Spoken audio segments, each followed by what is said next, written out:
Welcome to BPC news bulletin. ముందుగా headlines.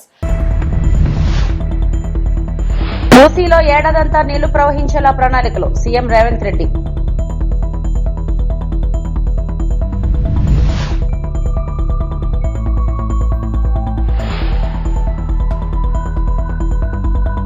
రాజకీయ నేతల ఫోటోలకు స్వస్తి, ఇకపై రాజముద్రతోనే పట్టాదారు పాస్ పుస్తకాలు స్పీకర్ అయ్యన్న పాత్రుడు.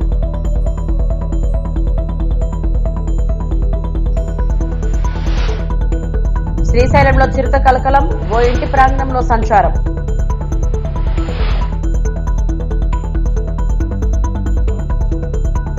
నిజాంలో నిర్మించిన ప్రాజెక్టులే హైదరాబాద్ ప్రజల దాహార్తిని తీరుస్తున్నాయని తెలంగాణ సీఎం రేవంత్ రెడ్డి అన్నారు.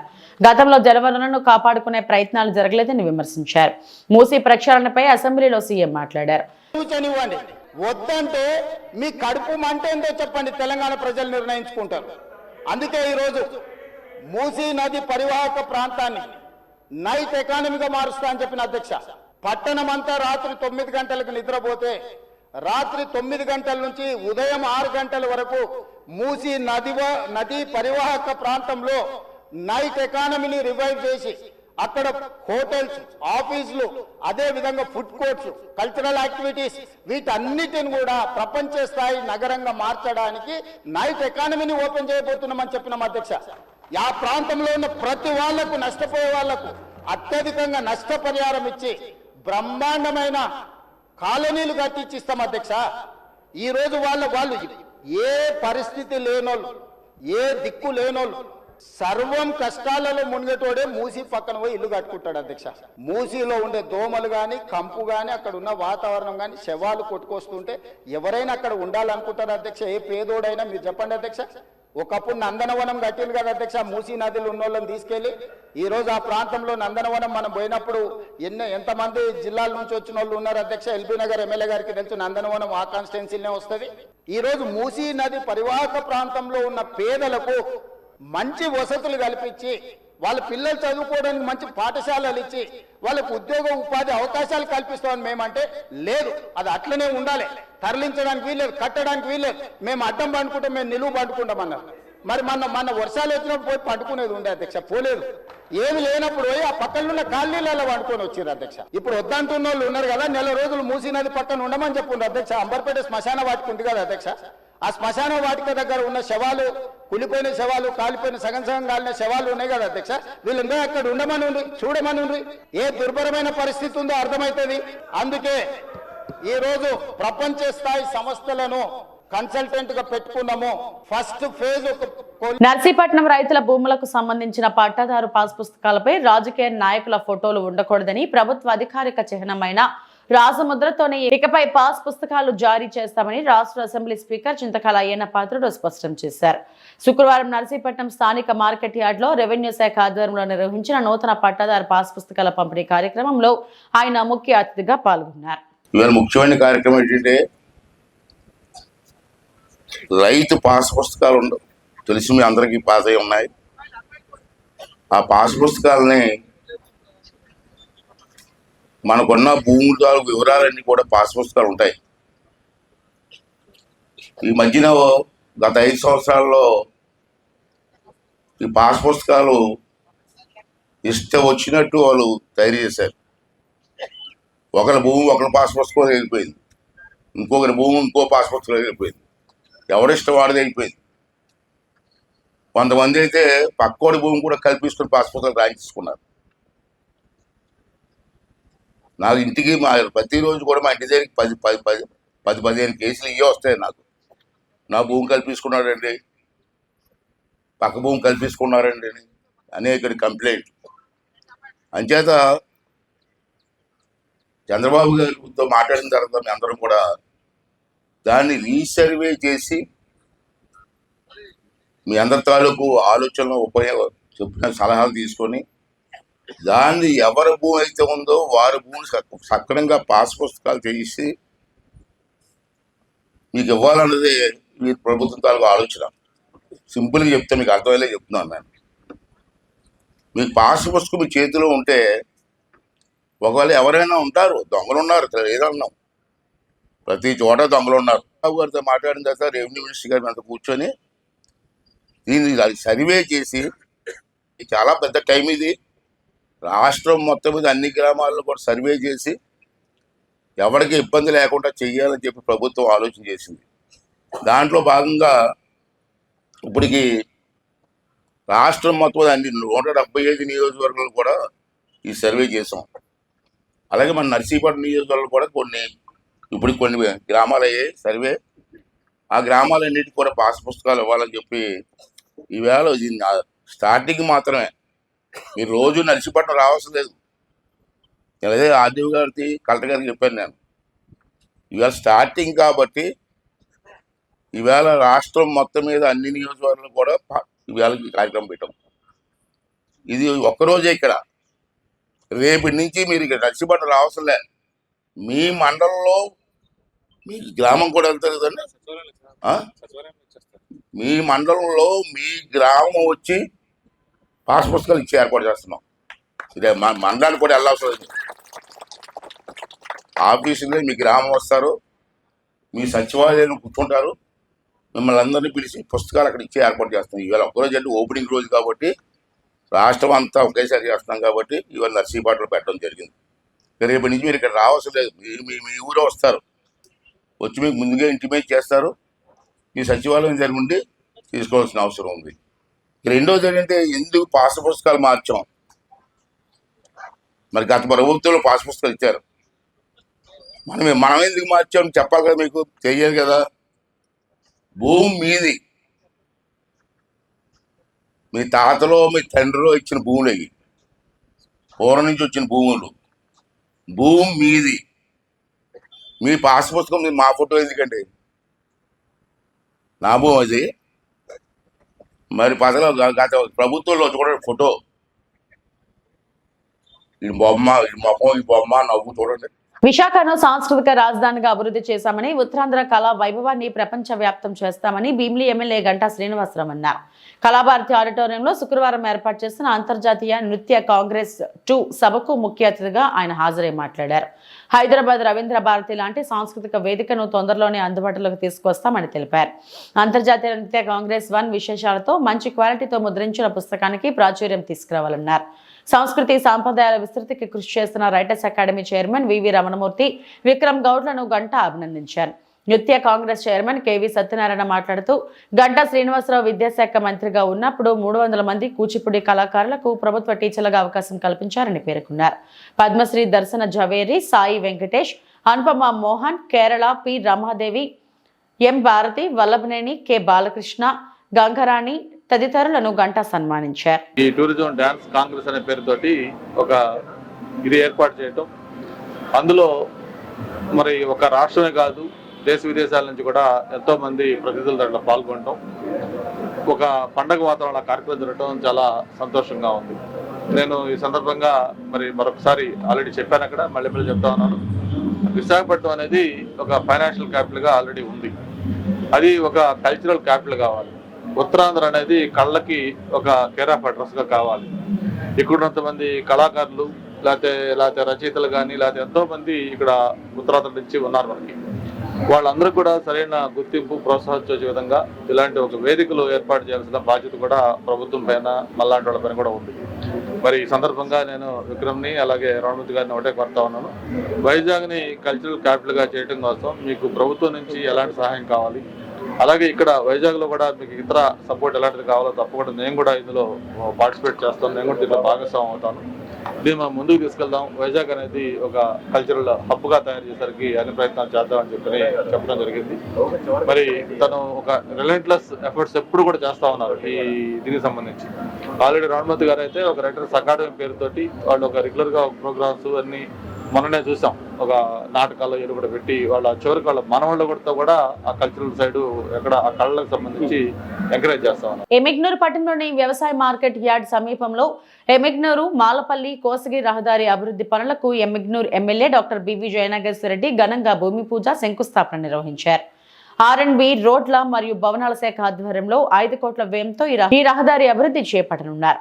సుమారు 30 సంవత్సరాల క్రితం ఈ రహదారిని దివంగత నేత బివి మోహన్ రెడ్డి నిర్మించగా ఇప్పుడు ఆయన తనయుడు ఎమ్మెల్యే డాక్టర్ బివి జయనాగేశ్వరరెడ్డి తిరిగి ఆధునీకరణ పనులు ప్రారంభించడం విశేషం.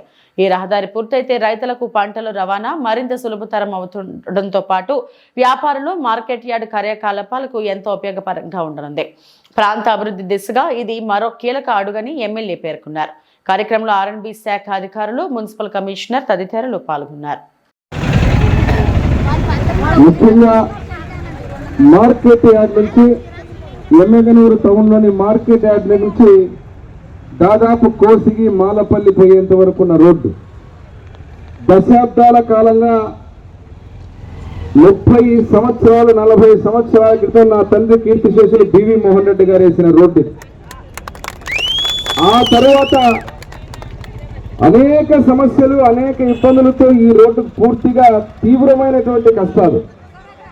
ఈ ఊరు నుంచి వ్యాపార పరంగా కాకుండా పక్క ఊరు నుంచి ఈ ఊరికి అనుసంధానంగా అత్యంత కీలకమైనటువంటి రోడ్డు ఇది. ఈ రోడ్డుని గత ప్రభుత్వాలే ఏ రోడ్డు కూడా ఏ ఒక్క గుంత కూడా పూడ్చకుండా, పిడికెడు మన్ను కూడా ఇవ్వకుండా కనీసం అభివృద్ధిని ఆమల దూరం పెట్టి రాష్ట్రంలో ఏ రకంగా అభివృద్ధిని నాశనం చేశారో ఎమ్మెగనూరులో అంతకు మించిన డ్యామేజ్ చేశారు అభివృద్ధిలో. ఈరోజు మరొక్కసారి ఎలక్షన్ల ముందు మీ అందరికీ మాట ఇచ్చా నేను, ఎట్టి పరిస్థితుల్లో ఎమ్మెగనూరుకి 4 దారులు. మొట్టమొదటి దారి ఎమ్మెగనూరుకు రావాలంటే మన నియోజకవర్గానికి కోడుమూరు నుంచి ఎమ్మెగనూరుకు వచ్చే రోడ్డు. రెండోది ఊరు నుంచి బయటికి రావాలంటే సోగునూరు నుంచి ఎమ్మెగనూరుకు వచ్చేటువంటి రోడ్డు. మూడవది కోసిగి నుంచి మన ఎమ్మెగనూరుకు వచ్చే రోడ్డు. అసెంబ్లీలో కాంగ్రెస్ ప్రభుత్వం పవర్ పాయింట్ ప్రెజెంటేషన్ పై కోరట్ల ఎమ్మెల్యే కల్వకుంట్ల సంజయ్ మండిపడ్డారు. నదీ జలాలపై పీపీటీలో పాయింట్ లేదని విమర్శించారు. అందులో అధికార బలం, అహంకారం తప్ప ఏమీ లేదని అన్నారు. అసెంబ్లీ మీడియా పాయింట్ వద్ద శుక్రవారం మాట్లాడిన ఆయన సీఎం రేవంత్ రెడ్డి తీరుపై విమర్శలు గుప్పించారు. పాలమూరు బిడ్డగా పాలమూరును కాపాడుకునే అవకాశం వచ్చిందని సీఎం రేవంత్ రెడ్డి తెలిపారు. ఇప్పటికైనా అవకాశాన్ని సద్వినియోగం చేసుకోవాలని సూచించారు. కేసీఆర్ వచ్చి సలహాలు ఇవ్వాలని రేవంత్ రెడ్డి అంటున్నాడని, మరి జోరాల ప్రాజెక్ట్ కింద క్రాప్ హాలిడే ప్రకటించింది మీ ప్రభుత్వమే కదా అని ప్రశ్నించారు.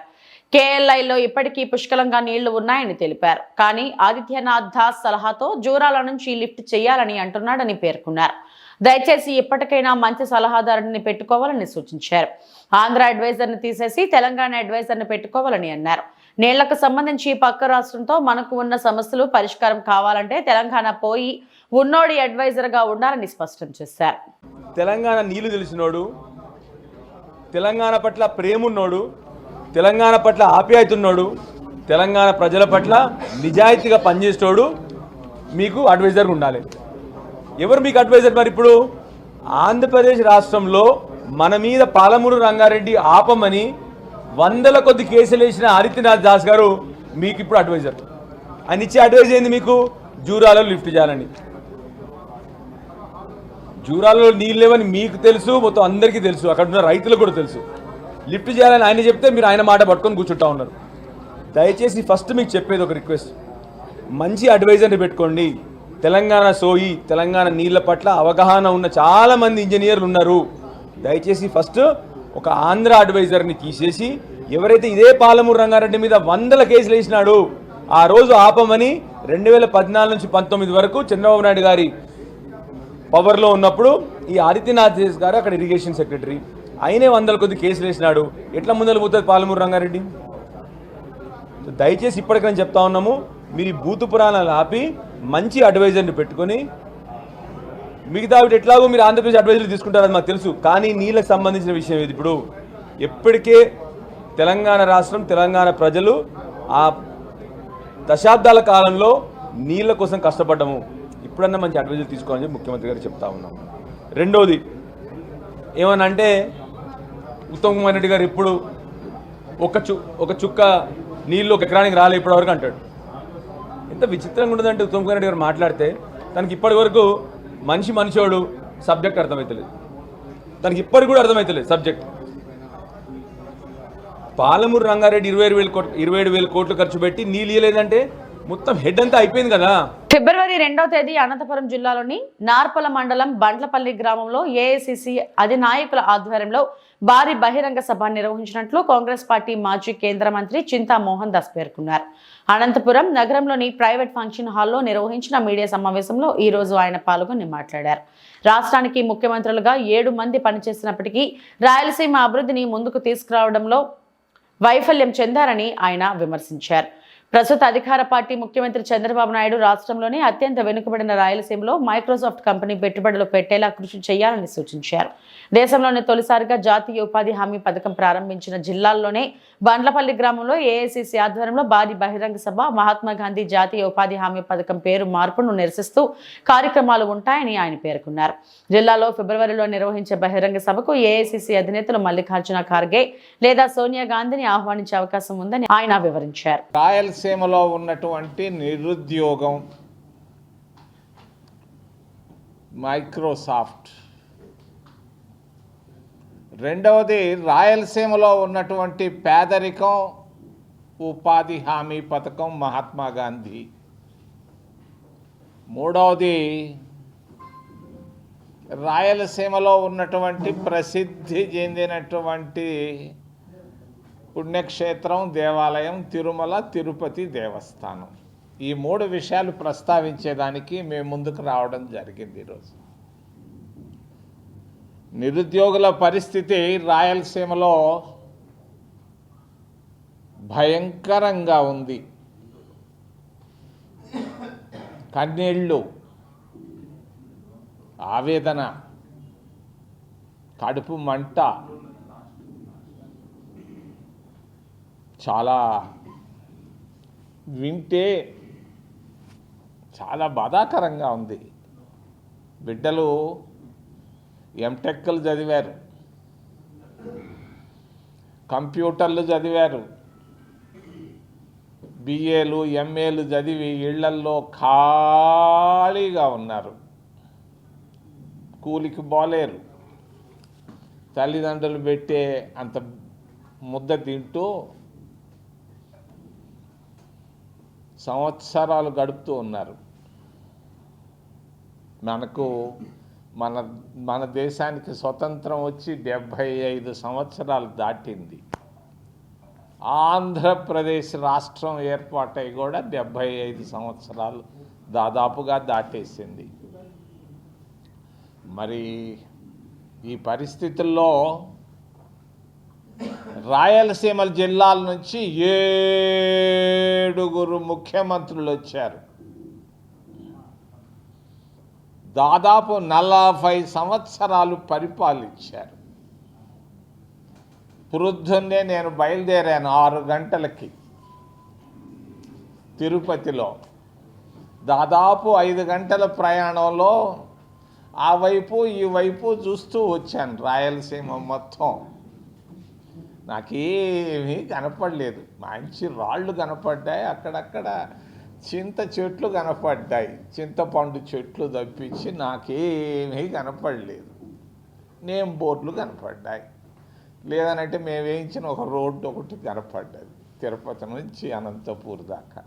ఏమి మరి అనంతపూర్ జిల్లా నుంచి 6 సంవత్సరాలు దాదాపుగా ముఖ్యమంత్రిగా ఉన్నాడు.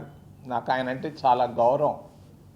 నీలం సంజీవ్ రెడ్డి గారు ఏం చేశాడు అనంతపూర్కి 6 సంవత్సరాల్లోనంటే నాకైతే ఏం కనపడలేదు, కంటికి కనపడలేదు.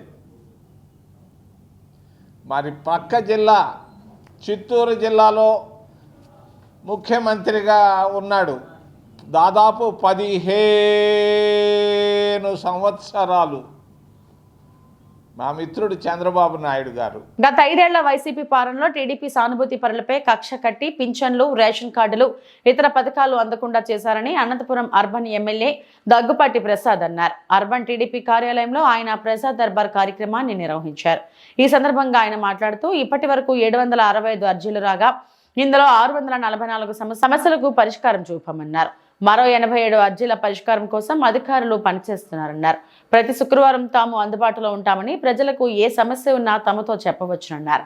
ప్రజలకు బాధ్యతగా పనిచేయడమే తమ మొదటి ప్రాధాన్యత అన్నారు. ఈరోజు దాదాపు 48 అప్లికేషన్స్ రావడం జరిగింది. ప్రతి శుక్రవారం ఈ గ్రీవెన్స్ కార్యక్రమం నిర్వహించడం జరుగుతూ ఉంది. ఇప్పటివరకు దాదాపు 765 అప్లికేషన్స్ పీజీఆర్ఎస్లో వస్తే దాంట్లో 644 క్లియర్ చేయడం జరిగింది. 87 పెండింగ్ ఉన్నాయి. ప్రోగ్రెస్లో 28 అప్లికేషన్స్ పెండింగ్ ఉన్నాయి. ముఖ్యంగా గత ప్రభుత్వంలో తెలుగుదేశం మద్దతుదారులని చెప్పేసి చాలామంది పెన్షన్స్ తొలగించడం జరిగింది. అంటే కేవలం తెలుగుదేశం మద్దతుదారులని, తెలుగుదేశం సానుభూతి పరులని చెప్పేసి పెన్షన్స్ తొలగించడం జరిగింది. మళ్ళా మా తెలుగుదేశం ప్రభుత్వం ఏర్పడిన తర్వాత ఈ మధ్యకాలంలో ఎవరైతే గతంలో ఇబ్బంది పడ్డారో వాళ్ళందరినీ తీసుకొని ఇప్పుడు పెన్షన్స్ వాళ్ళకు వచ్చే విధంగా చూస్తున్నామని చెప్పేసి తెలియజేస్తాను. అలర్పణ నియోజకవర్గానికి వస్తే దాదాపు 30 ఏళ్ళుగా ఉండే డంపింగ్ యార్డ్ సమస్య త్వరలో తీర్చబోతున్నాం. అక్కడ డంపింగ్ యార్డు తరలించడమే కాకుండా అక్కడ మంచి పార్కింగ్ అని తయారు చేస్తున్నామని చెప్పేసి తెలియజేస్తా ఉన్నాను. అలాగే ఇప్పటివరకు అనేకమైనటువంటి సీసీ రోడ్లు నిర్మించాం. ఈ సంవత్సరం ఉన్న కాలంలోనే ఓన్లీ అనంతపురం అర్బన్ నియోజకవర్గంలో దాదాపు 130 కోట్ల రూపాయల అభివృద్ధి పనులు చేశాం. నిన్న ఇక్కడే మా ఆఫీస్ పక్కన ఉండే రోడ్డు కానీ సీసీ రోడ్డు 1 కోటి రూపాయలు. ఈరోజు రామ్నగర్లో దాదాపు 20 ఏళ్ళ నుంచి పెండింగ్ ఉండే రోడ్డు డ్రైన్లు 1,25,00,000 రూపాయలతో భూమి పూజ చేయడం జరిగింది. ముఖ్యంగా గత 5 ఏళ్లలో ఎక్కడే కానీ అనంతపురం అర్బన్లో ఒక డ్రైన్ కానీ ఒక రోడ్డు కానీ పూర్తి చేసిన దాఖలాలు లేవు. కానీ ఈ సంవత్సరం కాలంలోనే 130 కోట్ల రూపాయలతో అభివృద్ధి పనులు చేశామని చెప్పేసి గర్వంగా తెలియజేసుకుంటూ, ప్రతి శుక్రవారము అనంతపురం అర్బన్ ఆఫీస్లో గ్రీవెన్స్ ఉంటుంది. అనంతపురం నగర ప్రజలను కానీ గ్రీవెన్స్ను యూటిలైజ్ చేసుకోవాల్సిందిగా కోరుతూ ఈ అవకాశం ఇచ్చిన అందరికీ ధన్యవాదాలు తెలుపుకుంటున్నాను. శ్రీశైలంలో అర్ధరాత్రి చిరుత కలకలం సృష్టించింది. దీంతో స్థానికులు భక్తుల్లో భయాందోళనలు మొదలయ్యాయి. శ్రీశైలంలోని పాతాళగంగా సమీపంలో మెట్ల మార్గంలోని ఓ ఇంటి చిరుత సంచరించింది. ఈ దృశ్యాలు సీసీ కెమెరాలో రికార్డు అయ్యాయి. దీంతో అప్రమత్తమైన అధికారులు స్థానికులు భక్తులకు అలర్ట్ జారీ చేశారు. శ్రీశైలం వచ్చే భక్తులు, ముఖ్యంగా పాతాళగంగలో పుణ్య స్నానాలకు వెళ్లే భక్తులు స్థానికులు జాగ్రత్తలు పాటించాలని మైకుల ద్వారా అనౌన్స్ చేశారు.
తిరుమల వెంకటేశ్వర స్వామి వైకుంఠ ద్వార దర్శనాలు ప్రశాంతంగా సాగుతున్నాయి. మొదటి 3 రోజులు SSD టోకెన్లు కలిగిన వారికి ప్రాధాన్యం ఇచ్చిన టీటీడీ ఇవాల్టి నుంచి నేరుగా వచ్చిన భక్తులను అనుమతిస్తుంది. వేకువజామున తిరుపావై సేవ అనంతరం సర్వ దర్శనాలు ప్రారంభమయ్యాయి. ఈ నేపథ్యంలో శ్రీవారిని దర్శించుకునేందుకు భక్తులు పెద్ద సంఖ్యలో తరలివస్తున్నారు.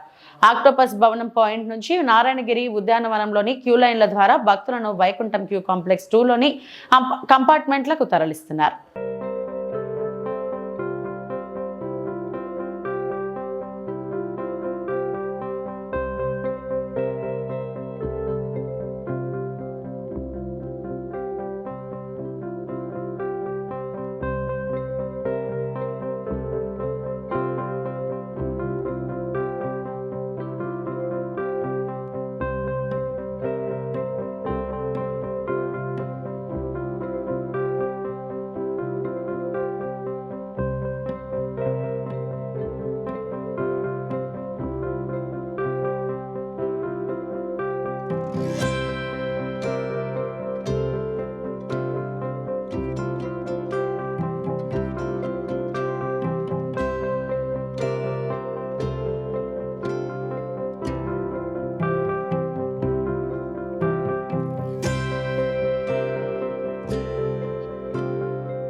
ఇవి ఇప్పటివరకు నా బులెటిన్ అప్డేట్స్. నమస్తే.